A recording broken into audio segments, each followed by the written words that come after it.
नमस्कार दोस्तों, आपका स्वागत है आपके अपने चैनल स्टडी वाइन्स ऑफिशियल पर। तो आज के इस वीडियो में हम जीके का एक इम्पोर्टेंट टॉपिक है जिसे आजकल एग्जामिनर बहुत से प्रश्न पूछ रहा है। चाहे कोई भी एग्ज़ाम हो, आजकल इस टॉपिक से प्रश्न बन रहा है। टॉपिक का नाम है जनजातीय त्यौहार और मेले। अभी ग्रुप डी का एग्ज़ाम चल रहा है, उसमें भी जनजातीय त्यौहार से प्रश्न पूछे जा रहे हैं। तो आज के इस वीडियो में हम जो जनजातीय त्यौहार और मेले हैं उनको कवर करेंगे। तो चलिए बिना देरी किए हुए वीडियो को शुरू करते हैं। तो चलिए वीडियो की शुरुआत करते हैं। तो वीडियो को शुरू करने से पहले मैं आपको बता दूं कि इस वीडियो में हम केवल जनजातियों के महत्वपूर्ण मेले और त्यौहार देखेंगे। इससे पहले मैंने भारत के प्रमुख मेले और त्यौहार और 2018 से 2022 तक जो TCS द्वारा महत्वपूर्ण लोक नृत्य और त्यौहार पूछे गए हैं उन पर वीडियो बनाई हुई है। अगर आपने वो वीडियो नहीं देखी तो आप स्टैटिक जीके की प्लेलिस्ट में जाकर जरूर देख लेना। आज के इस वीडियो में हम केवल जो जनजातीय त्यौहार और मेले हैं उन्हीं की बात करेंगे। तो शुरुआत हम करते हैं मध्य प्रदेश से। तो आपको पता ही है कि जो ज़्यादातर जनजातियाँ होती हैं भारत में, ये मध्य प्रदेश, छत्तीसगढ़, झारखंड और जो नॉर्थ ईस्ट वाले राज्य हैं ना, यहाँ पर ज़्यादातर जनजातियाँ पाई जाती हैं। तो इसीलिए मध्य प्रदेश, छत्तीसगढ़, झारखंड, इन राज्यों में जो जनजातीय त्यौहार और उत्सव हैं ये ज़्यादातर पूछे जाते हैं। तो इसीलिए जो भी महत्वपूर्ण हैं और किसी न किसी एग्ज़ाम में पूछे गए हैं उन सबको मैंने कवर किया है। तो इसीलिए आपको वीडियो को पूरा एंड तक देखना है। तो आपको ये सभी नाम रटने नहीं हैं, बस आपको एक बार वीडियो को ध्यान से सुनना है और वीडियो के ख़त्म होने के बाद इसके आपको नोट्स बनाने हैं। एक बार आप रिवीजन कर लेंगे तो आपको ये याद हो जाएगा, आपको इसको रटना नहीं है। तो मध्य प्रदेश में कौन कौन से महत्वपूर्ण जनजातीय त्यौहार और मेले हैं पहले हम एक ही स्लाइड में देख लेते हैं, उसके बाद हम इसे डिटेल में पढ़ लेंगे। तो सबसे पहले है भगोरिया त्यौहार, नागाजी उत्सव, मेघनाथ पर्व, काकसार पर्व, लारूकाज उत्सव और दिवासा पर्व। ये सभी त्यौहार और मेले मध्य प्रदेश के हैं, याद रखिएगा। अब हम एक एक करके इन्हें डिटेल में पढ़ लेते हैं। तो सबसे पहले देखते हैं भगोरिया त्यौहार। तो भगोरिया त्यौहार कहाँ का है? तो मैंने आपको पहले ही बता दिया कि पहले हम जो मध्य प्रदेश के त्यौहार और मेले हैं वो देख रहे हैं। तो भगोरिया त्यौहार मध्य प्रदेश का है। फागुन माह में होली के अवसर पर रबी की फसल पकने पर यह उत्सव मनाया जाता है और मालवा क्षेत्र के भीलों का ये प्रिय उत्सव है। तो देखिए एग्जाम में प्रश्न कैसे बनता है। एग्जाम में दो तरह के प्रश्न बनते हैं। सबसे पहले तो ये भगोरिया त्यौहार किस राज्य में मनाया जाता है, तो इसका सही जवाब होगा मध्य प्रदेश। और दूसरा प्रश्न ये बनता है कि बताइए भगोरिया त्यौहार निम्नलिखित में से किस जनजाति द्वारा मनाया जाता है? भील जनजाति, गोंड जनजाति, मेती जनजाति। तो इस प्रकार आपको ऑप्शन दिए होंगे। तो ये भील जनजाति द्वारा मनाया जाता है, क्योंकि आजकल एग्जाम में एग्जामिनर जनजातियां पूछ रहा है, इसलिए याद रखिएगा भगोरिया त्यौहार भील जनजाति के द्वारा मनाया जाता है और ये मध्य प्रदेश का त्यौहार है। इस पर्व की विशेष बात क्या है? तो इस पर्व की विशेष बात यह है कि इस पर्व के अवसर पर आदिवासी युवक और युवतियों को अपने जीवन साथी का चुनाव करने का अवसर मिलता है इस त्यौहार में। तो ये इसकी विशेष बात है। अब आगे देखते हैं। तो अगला मेला है नागा जी का मेला। बहुत ही महत्वपूर्ण है, मध्य प्रदेश का है। तो मध्य प्रदेश के मुरैना जिले में नागा जी का मेला लगता है और यह मेला हर वर्ष मुगल सम्राट अकबर के समय से आयोजित किया जा रहा है। मतलब कि अकबर के समय से यह मेला लगता आ रहा है। कौन सा? नागा जी का मेला। इसका आयोजन संत नागा जी के याद में किया जाता है, इसीलिए इसका नाम पड़ गया नागा जी का मेला।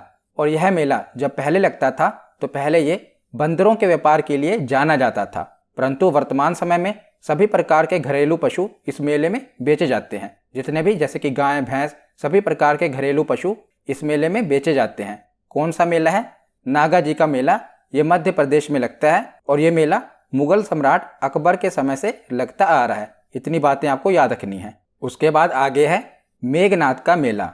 तो मेघनाथ का मेला संपूर्ण मध्य प्रदेश के आदिवासी गोंड जनजाति के निवास वाले हर गांव में प्रतिवर्ष फागुन के पहले पक्ष में मनाते हैं। तो किस जनजाति के द्वारा मुख्यतः यह मेला मनाया जाता है? गोंड जनजाति के द्वारा। और मेघनाथ की पूजा का यह मेला मुख्यतः आदिवासी संस्कृति एवं परंपराओं का अनूठा मेला है। गोंड अपने आप को रावण वंशी मानते हैं, इसीलिए वो मेघनाथ की पूजा करते हैं मेघनाथ के मेले में। और यह त्यौहार लंकापति रावण के वीर पुत्र इंद्रजीत, जिसका नाम मेघनाथ भी है, तो इंद्रजीत को ये समर्पित है। यानी कि मेघनाथ को समर्पित है मेघनाथ का मेला। तो किस जनजाति के द्वारा मनाया जाता है? गोंड जनजाति। Very very important. Madhya Pradesh का जो स्टेट पीसीएस का एग्जाम होता है उसमें ये कई बार पूछा गया है, तो इंपॉर्टेंट है। उसके बाद आगे देखते हैं काकसार पर्व। ये भी मध्य प्रदेश में मनाया जाता है और यह पर्व किस जनजाति के द्वारा मनाया जाता है? अबू झमाड़िया आदिवासियों के द्वारा। किस आदिवासियों द्वारा? अबू झमाड़िया आदिवासियों का ये प्रमुख पर्व है। और इसकी विशेष बात यह है कि युवा लड़के और लड़कियां एक दूसरे के गांव में नृत्य करते हुए पहुंचते हैं और इस पर्व को मनाते हैं। तो काकसार में लड़के और लड़कियां अलग अलग घरों में रात भर नाचते और आनंद मनाते हैं। कई अविवाहित युवक युवतियों को अपने लिए श्रेष्ठ जीवन साथी का चुनाव करने में यह पर्व सहायक सिद्ध होता है। कौन सा? काकसार पर्व। तो यहाँ से 2 प्रश्न बनते हैं। पहला प्रश्न ये किस राज्य का है? मध्य प्रदेश का है। दूसरा प्रश्न ये कि जनजाति के द्वारा मनाया जाता है? अबू झमाड़िया जनजाति के द्वारा। तो इनके द्वारा ये मनाया जाता है काकसार पर्व। उसके बाद आगे है लारूकाज पर्व। तो लारूकाज पर्व मध्य प्रदेश का है और इस उत्सव में सूअर की बलि दी जाती है और यह उत्सव गोंड आदिवासी नारायण देव के सम्मान में मनाते हैं। तो गोंडों का नारायण देव के सम्मान में मनाया जाने वाला यह पर्व सूअर के विवाह का प्रतीक माना जाता है। कौन सा? लारूकाज पर्व। और इसमें सूअर की बलि दी जाती है और आजकल यह पर्व धीरे धीरे लुप्त यानी कि खत्म होते जा रहा है और परिवार की समृद्धि और स्वास्थ्य के लिए इस तरह का आयोजन एक निश्चित अवधि के बाद करना आवश्यक होता है। किसमें? गोंड आदिवासियों में। और ये कहाँ का त्यौहार है? तो ये मध्य प्रदेश का त्यौहार है जो मुख्यतः गोंड आदिवासी के लोग मनाते हैं। किसके सम्मान में मनाते हैं? तो नारायण देव के सम्मान में ये पर्व मनाया जाता है, लारूकाज पर्व। उसके बाद मध्य प्रदेश का आखिरी महत्वपूर्ण पर्व है दिवासा पर्व। तो ये भील जनजाति मनाती है। तो दिवासा पर्व किस जनजाति के द्वारा मनाया जाता है? भील जनजाति के द्वारा मनाया जाता है। इस पर्व को इंद्रदेव को प्रसन्न करके अच्छी वर्षा की कामना के लिए श्रावण के महीने में अमावस्या को मनाया जाता है। कि जनजाति के द्वारा? भील जनजाति के द्वारा। किसके लिए? वर्षा के लिए इंद्र देवता को प्रसन्न किया जाता है। दिवासा पर्व मनाया जाता है मध्य प्रदेश में। तो मध्य प्रदेश के बाद अगला राज्य है छत्तीसगढ़। तो छत्तीसगढ़ के 5 महत्वपूर्ण त्यौहार हैं जो आपको याद रखने हैं। वेरी वेरी इंपॉर्टेंट हैं। पहला है बस्तर दशहरा, दूसरा है गोंचा पर्व, तीसरा है मड़ई त्यौहार, चौथा है हरेली महोत्सव और 5वां है रतौना त्यौहार। तो अब हम एक एक करके इनके बारे में पढ़ते हैं। तो सबसे पहले देखते हैं बस्तर दशहरा। तो बस्तर दशहरा छत्तीसगढ़ के आदिवासी इलाके में मनाया जाता है और बस्तर दशहरा दुनिया का सबसे लंबा त्यौहार है, याद रखिएगा, क्योंकि यह त्यौहार 75 दिनों तक मनाया जाता है। यह 75 दिनों के लिए जिसमें 13 दिन विभिन्न अनुष्ठानों के साथ मनाया जाता है। अगस्त के आसपास यह शुरू होता है और अक्टूबर में ये समाप्त होता है। तो ये दुनिया का सबसे लंबा त्यौहार है। लगभग 75 दिनों तक यह त्यौहार चलता है और यह त्यौहार श्रावण अमावस्या से शुरू होता है और अश्विन शुक्ल त्रयोदशी पर यह समाप्त होता है। यानी कि अगस्त के आसपास शुरू होता है और अक्टूबर में जाकर यह समाप्त होता है। उसके बाद अगला त्यौहार है गोंचा त्यौहार। तो गोंचा त्यौहार भी छत्तीसगढ़ का ही है और बस्तर दशहरा के बाद गोंचा त्यौहार मनाया जाता है। बस्तर क्षेत्र की जनजातियां गोंचा त्यौहार मनाती हैं। इसे रथ यात्रा के समय मनाया जाता है। इसे रथ या गुंडिचा उत्सव भी कहा जाता है क्योंकि इसमें रथ यात्रा निकाली जाती है, तो इसे रथ या गुंडिचा उत्सव कहा जाता है। इस त्यौहार में जगन्नाथपुरी की तरह जगन्नाथ मंदिर जो कि जगदलपुर में है वहां से 22 मूर्तियों को जगदलपुर शहर के आसपास 3 रथों में ले जाया जाता है। जिस प्रकार उड़ीसा के पुरी में जगन्नाथ की यात्रा निकलती है ना, उसी प्रकार छत्तीसगढ़ में भी जगदलपुर से 22 मूर्तियों को 3 रथों में ले जाया जाता है। तो इस त्यौहार का नाम है गोंचा त्यौहार और ये कहाँ मनाया जाता है? ये छत्तीसगढ़ में मनाया जाता है। उसके बाद आगे चलते हैं मड़ई त्यौहार। तो मड़ई त्यौहार भी छत्तीसगढ़ का है। मड़ई त्यौहार किस जनजाति द्वारा मनाया जाता है? तो गोंड जनजाति द्वारा यह त्यौहार मनाया जाता है और गोंड जनजाति के आदिवासी समुदाय के लोग देवी दंतेश्वरी की पूजा इसमें करते हैं और मार्च के आसपास यह त्यौहार मनाया जाता है। मड़ई त्यौहार कहाँ का है? छत्तीसगढ़ का है। कि जनजाति के द्वारा मनाया जाता है? तो मुख्यतः गोंड जनजाति के द्वारा ये त्यौहार मनाया जाता है। उसके बाद अगला त्यौहार है हरेली महोत्सव। तो ये भी छत्तीसगढ़ का है। तो हरेली के नाम से ही क्लियर है, ये हिंदी शब्द हरियाली से लिया गया है, जिसका अर्थ होता है हरियाली। क्योंकि यह वार्षिक मानसून के मौसम का समय है, इसीलिए हर जगह हरियाली होती है जब यह त्यौहार मनाया जाता है। और ये कई बार रेलवे के एग्जाम में पूछा गया है कि हरेली महोत्सव किस राज्य में मनाया जाता है, तो ये छत्तीसगढ़ का त्यौहार है। इस दिन किसान अपनी मशीनों और गाय की पूजा करते हैं। जैसे कि आप देख रहे हैं, जो भी किसान के औजार वगैरह होते हैं, जैसे कि हल हो गया, इस प्रकार के जो उनके औजार होते हैं ना, उनकी पूजा करते हैं। और इसमें देवी कुटकी दाई को अच्छी फसलों के लिए पूजा जाता है। किस देवी को? कुटकी दाई देवी को। तो ये तो थोड़ा डीप में हो गया, बस आपको इतना याद रखना है कि हरेली महोत्सव किस राज्य का है, क्योंकि ये बहुत बार रिपीट हुआ है। तो हरेली महोत्सव छत्तीसगढ़ राज्य का त्यौहार है। उसके बाद अगला त्यौहार है रतौना त्यौहार। तो रतौना त्यौहार कहाँ का है? ये भी छत्तीसगढ़ का है और यह बैगा जनजातियों का प्रमुख त्यौहार है। इस त्यौहार का संबंध नागा बैगा से है। तो किस जनजाति द्वारा रतौना त्यौहार मनाया जाता है? आपसे यह प्रश्न पूछा जाएगा। तो ये बैगा जनजाति द्वारा मनाया जाता है। और किस राज्य का यह त्यौहार है? तो छत्तीसगढ़ राज्य में रतौना त्यौहार मनाया जाता है बैगा जनजातियों के द्वारा। उसके बाद हम अगले राज्य पे चलते हैं, झारखंड। तो झारखंड के आपको 4 महोत्सव याद रखने हैं। पहला है सरहुल पर्व, वेरी वेरी इंपॉर्टेंट। दूसरा है टूसू पर्व, तीसरा है भक्ता पर्व और चौथा है जानी शिकार उत्सव। तो ये 4 पर्व और उत्सव आपको याद रखने हैं। सबसे पहले देखते हैं सरहुल पर्व। तो जैसा कि आपको पता ही है, ये झारखंड का पर्व है और बसंत ऋतु में मनाया जाने वाला त्यौहार सरहुल प्रकृति से संबंधित पर्व है। मुख्यतः यह फूलों का त्यौहार है। पतझड़ ऋतु के कारण इस मौसम में पेड़ों की टहनियों पर नए नए पत्ते एवं फूल खिलते हैं और इस पर्व में साल के पेड़ों पर खिलने वाला फूलों का विशेष महत्व होता है। क्योंकि जो ये त्यौहार है बसंत ऋतु में मनाया जाता है, पेड़ों की टहनियों पर भी नए नए पत्ते और फूल खिलते हैं, तभी यह सरहुल पर्व मनाया जाता है। तो ये प्रकृति से संबंधित है और मुख्यतः यह पर्व 4 दिनों तक मनाया जाता है। इसमें 3 प्रकार की जनजातियां मुख्यतः भाग लेती हैं, मुंडा, उरांव और संथाल। तीनों झारखंड की प्रमुख जनजातियां हैं। और जो मुंडा जनजाति है इस त्यौहार को सरहुल कहती है, उरांव जनजाति भी मनाती है, इस त्यौहार को खद्दी कहती है और संथाल जनजाति इस त्यौहार को बाहा के नाम से जानती है। तो त्यौहार एक ही है जो कि बसंत ऋतु में मनाया जाता है और प्रकृति से संबंधित है। मुंडा जनजाति सरहुल कहती है, याद रखिएगा। उरांव जनजाति इसे खद्दी के नाम से जानती है और संथाल जनजाति बाहा के नाम से इस त्यौहार को जानती है।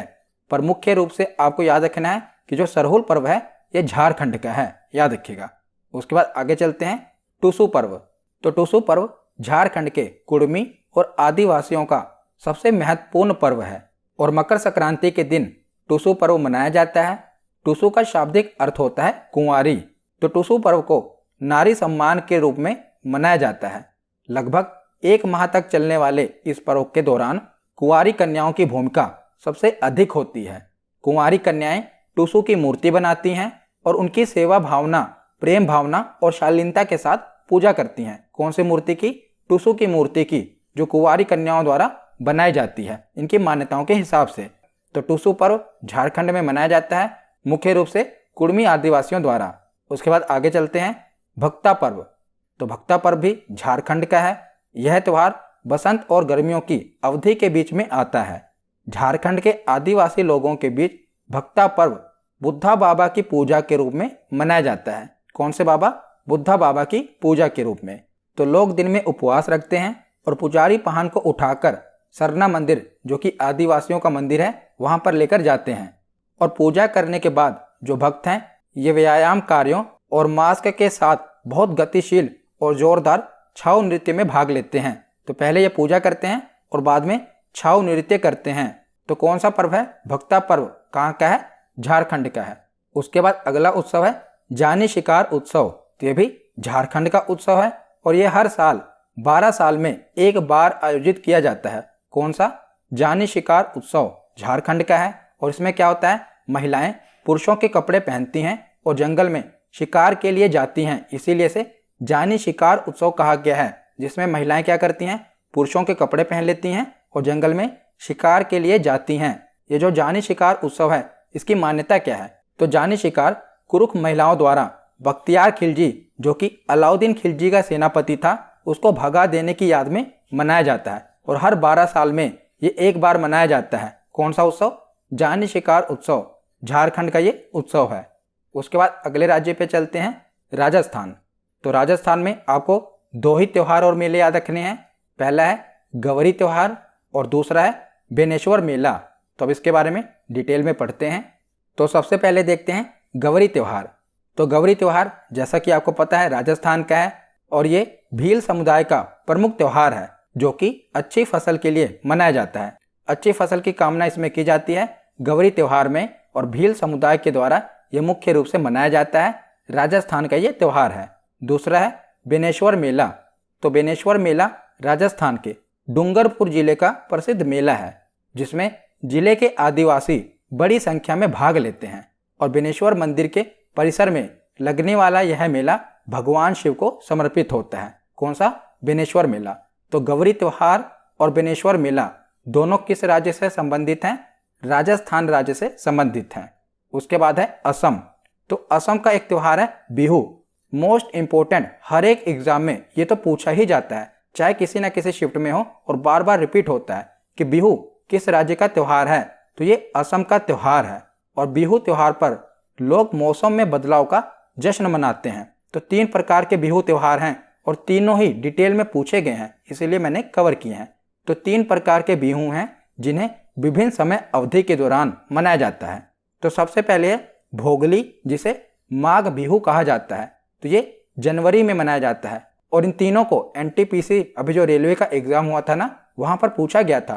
तो इसलिए आपको याद रखना है क्योंकि इसे डिटेल में पूछा जाता है कि भोगली बिहू किस महीने में मनाया जाता है। तो ये जनवरी महीने में मनाया जाता है। उसके बाद है रोंगाली, जिसे बोहाग बिहू कहते हैं। ये अप्रैल के महीने में मनाया जाता है। और तीसरा है कोगली या कटी बिहू। ये अक्टूबर के महीने में मनाया जाता है।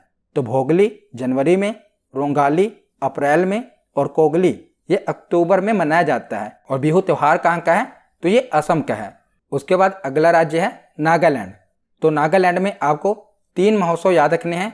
हॉर्नबिल महोत्सव मोस्ट इंपोर्टेंट, दूसरा है तोखु इमोंग महोत्सव और तीसरा है सेक्रेनी महोत्सव। तो अभी ग्रुप डी के एग्जाम में ये महोत्सव पूछा गया था, सेक्रेनी महोत्सव। इसे जनजाति से रिलेट करके पूछा गया था, वो मैं आपको आगे बताऊंगा, पर यह भी ग्रुप डी में पूछा गया था। तो हॉर्नबिल, तोखु इमोंग और सेक्रेनी ये तीनों ही नागालैंड के महोत्सव हैं। तो सबसे पहले देखते हैं हॉर्नबिल महोत्सव। तो हॉर्नबिल फेस्टिवल हर साल 1 से 10 दिसंबर तक पूर्वोत्तर भारत के नागालैंड में मनाया जाता है और इसे त्योहारों का त्यौहार कहा जाता है। किसे? हॉर्नबिल महोत्सव को। और इस महोत्सव का महत्व क्या है? तो नागा विरासत और परंपराओं की समृद्धि को संरक्षित करने, बनाए रखने और बढ़ावा देने के लिए प्रत्येक वर्ष हॉर्नबिल महोत्सव नागालैंड में मनाया जाता है और इसे त्योहारों का त्यौहार भी कहा जाता है, याद रखिएगा। उसके बाद तोखु इमोग महोत्सव नागालैंड का है और तोखु इमोंग, जिसे मिनी हॉर्नबिल के नाम से जाना जाता है, ये नागालैंड के लोथा जनजाति के द्वारा मनाए जाने वाला एक फसल कटाई के बाद का त्यौहार है। तो किस जनजाति के द्वारा मनाया जाता है? लोथा जनजाति नागालैंड की है और महोत्सव का नाम क्या है? तोखु इमोंग महोत्सव। उसके बाद है सेक्रेनी महोत्सव। यह भी ग्रुप डी में पूछा गया था। तो सेक्रेनी का अर्थ है पवित्रीकरण उत्सव। एग्जाम में यह प्रश्न पूछा गया था कि अंगामी जनजाति के द्वारा कौन सा उत्सव मनाया जाता है। तो सेक्रेनी महोत्सव अंगामी नागाओं द्वारा मनाए जाने वाला 10 दिवसीय लंबा त्यौहार है और स्थानीय रूप से इस त्यौहार को फोंसनी के नाम से जाना जाता है और इसका उद्देश्य आत्मा और शरीर को सभी पापों से मुक्त करना है, क्योंकि सेक्रेनी का अर्थ ही है पवित्रीकरण उत्सव। तो सेक्रेनी महोत्सव कहाँ का है? ये नागालैंड का है। और किस जनजाति द्वारा ये त्यौहार मनाया जाता है? मोस्ट इंपोर्टेंट है अंगामी जनजाति द्वारा, नागालैंड की। उसके बाद अगला राज्य है मेघालय। तो मेघालय में आपको एक ही उत्सव याद रखना है, बेहदिन खलम महोत्सव। तो बेहदिन खलम महोत्सव मेघालय का है। यह मेघालय का सबसे अधिक मनाया जाने वाला सांस्कृतिक त्यौहार है जो कि मुख्यतः जयंतिया आदिवासियों द्वारा मनाया जाता है। आदिवासियों का नाम जरूर याद रखेगा। जयंतिया आदिवासियों द्वारा बेहदिन खलम महोत्सव मनाया जाता है मेघालय का। यह बुवाई की अवधि के बाद जुलाई में प्रतिवर्ष मनाया जाता है और यह त्यौहार भगवान को एक निमंत्रण है जो एक भरपूर फसल के लिए उनका आशीर्वाद मांगता है। और महोत्सव का नाम क्या है? बेहदिन खलम महोत्सव। मेघालय का ये महोत्सव है। उसके बाद है अरुणाचल प्रदेश। तो उत्सव का नाम है लोसर उत्सव, एक ही आपको याद रखना है, लोसर उत्सव अरुणाचल प्रदेश में लोसर उत्सव मनाया जाता है और यह मोनपा जनजाति के लोगों द्वारा मनाया जाता है। जनजाति का नाम जरूर याद रखना, मोनपा जनजाति के द्वारा लोसर महोत्सव मनाया जाता है। ये लोसर है, याद रखिएगा। एक लोसार भी है, जो लोसार है वो लद्दाख का है, पर जो लोसर है ये अरुणाचल प्रदेश का है। तो लोसर 3 दिनों का त्यौहार है जिसे तवांग में बड़ी ही धूमधाम से मनाया जाता है और यह त्यौहार बुरी आत्माओं को दूर करने और नए साल का स्वागत करने के लिए मनाया जाता है, जो खुशी और समृद्धि से भरा हो। तो उत्सव का नाम है लोसर उत्सव, अरुणाचल प्रदेश का है और मोनपा जनजाति के द्वारा मनाया जाता है। उसके बाद है सिक्किम। तो सिक्किम का एक त्यौहार याद रखना है, लोसांग त्यौहार, और लोसांग त्यौहार भूटिया जनजाति का सिक्किमी नव वर्ष है। तो सिक्किमी नव वर्ष के उत्सव पर भूटिया जनजाति द्वारा लोसांग त्यौहार मनाया जाता है और इसे प्रत्येक वर्ष दिसंबर के महीने में मनाया जाता है और यह त्यौहार सिक्किम के फेडोंग और रूमटेक मठों में आयोजित किया जा रहा है और त्यौहार पर किए गए नृत्य स्वरूप पद्म संभव, जिसे गुरु उगेन भी कहते हैं, कि जीवन की कहानियों को दर्शाया जाता है। इस त्यौहार में, कौन से त्यौहार में? लोसांग त्यौहार में नृत्य करके पद्म संभव के जीवन की कहानियों को दर्शाया जाता है और किस जनजाति द्वारा ये त्यौहार मनाया जाता है? तो भूटिया जनजाति द्वारा, जो कि सिक्किम की है, उसके द्वारा लोसांग त्यौहार मनाया जाता है। तो यहाँ से आपको इतनी चीजें याद रखनी है। उसके बाद आज का हमारा आखिरी राज्य है मणिपुर। तो मणिपुर में एक ही जनजातीय त्यौहार आपको याद रखना है, सजीबू चेरा ओबा त्यौहार। तो सजीबू चेरा ओबा त्यौहार इसे मणिपुर के मेती जनजाति द्वारा नव वर्ष के रूप में मनाया जाता है। कौन सी जनजाति है? मेती जनजाति। इसे 100 ड्रमों का उत्सव भी कहा जाता है क्योंकि इस पर्व पर लोग रंग बिरंगे कपड़े पहनते हैं और ड्रमों की ताल पर नृत्य करते हुए गीत गाते हैं, इसीलिए इसे ड्रमों का उत्सव भी कहा जाता है। जनजाति का नाम याद रखेगा, मेती जनजाति है और त्यौहार है सजीबू चेरा ओबा त्यौहार और ये कहाँ का है? मणिपुर का है। तो यहाँ पर हमारा थ्योरी सेक्शन कंप्लीट होता है। अब मैं आपसे 3 प्रश्न पूछता हूँ और तीनों प्रश्नों का जवाब आपको कमेंट सेक्शन में देना है। देखता हूँ आपको कितना याद हुआ। तो सबसे पहला प्रश्न है कि झारखंड का वह कौन सा जनजातीय त्यौहार है जिसमें महिलाएं पुरुषों के कपड़े पहनती हैं और जंगल में शिकार के लिए जाती हैं? दूसरा प्रश्न है कि मेघालय का भेदिन खलम महोत्सव किस आदिवासी समुदाय द्वारा मनाया जाता है? और तीसरा प्रश्न है कि अंगामी जनजाति द्वारा मनाया जाने वाला महोत्सव कौन सा है? तो इन तीनों प्रश्नों के जवाब आपको कमेंट सेक्शन में देने हैं। देखते हैं कितनों को याद हुआ। तो आज की ये वीडियो यहीं पर ख़त्म होती है। कैसी लगी ये वीडियो कमेंट सेक्शन में ज़रूर बताना। धन्यवाद।